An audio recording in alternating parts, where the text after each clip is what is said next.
They can't save us. It's gone too far. Instead of fixing the problem, they just kept making the problem worse.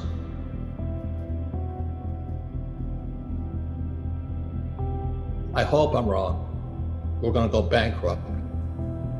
There'll probably be a new conference like the Louvre Accord or the Smithsonian Accord, and they're going to rewrite the rules of the game again.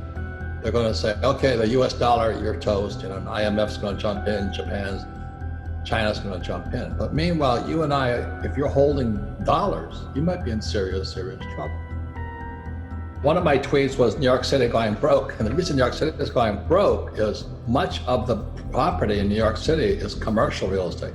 I own residential real estate, so we're doing pretty good. But in commercial real estate, with everybody zooming away and at home and all this, the question is, who's going to go back to work?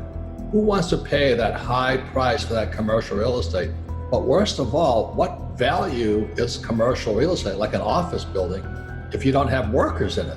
All cities count on real estate taxes. So what you're going to see in the next few years is real estate taxes on your home. My apartments will go up. But when New York taxes those commercial high-rise buildings, more tenants will leave. So New York City is going broke. The beautiful city of Vancouver, Canada, is flat broke. It's just tragic what's happening because you have these incompetent city managers who are just like my poor dad, guys with college degrees, but no common sense, you know what I mean? All the cities now count on taxes, but if small businesses closing and big commercial real estate starts closing, our cities are going broke. You add to that pensions.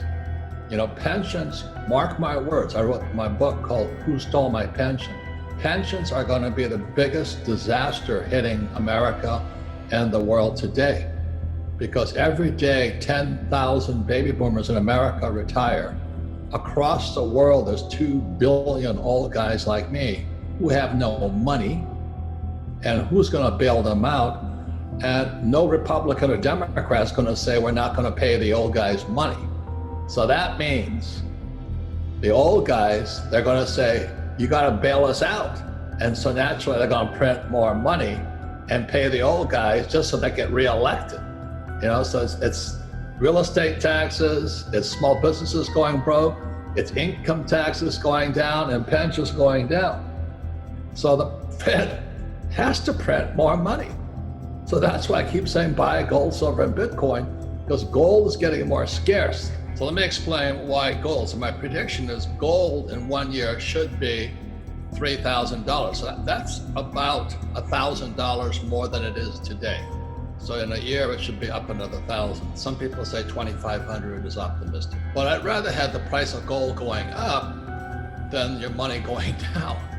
So if you're saving money, I'll pray for you tonight, because your savings are actually real money. In other words, if you worked for it and you paid the taxes on that money you worked for, that's real legitimate money.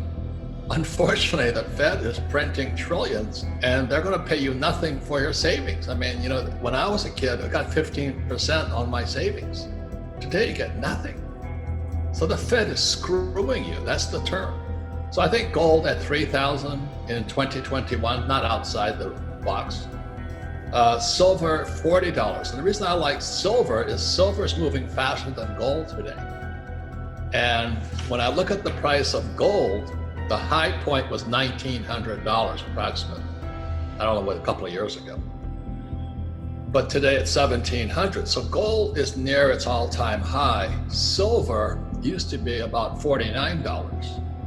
And today I think it's 18. So it's about 70% below its all-time high. So silver is the best deal of all. And I think most of you can afford a $20 silver coin. And if you can't, you have deep problems. The reason I like Bitcoin is because what I understand about Bitcoin is that it just had a halving.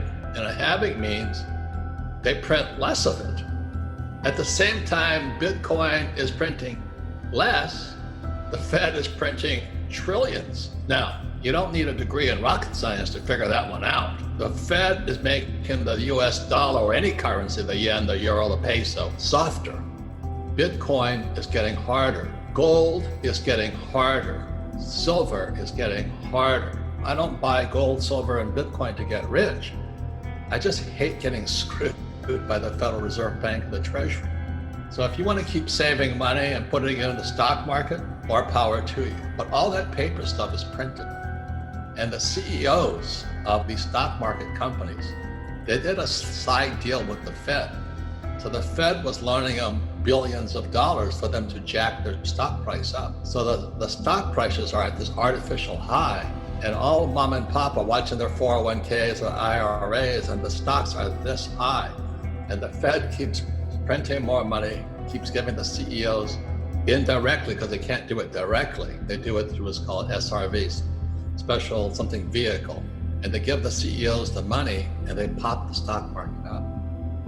That's why we're in serious trouble. That's my opinion. I hope I'm wrong. But I would rather, at this time in world history, May 2020, I'd rather have gold, silver, and Bitcoin. Thank you.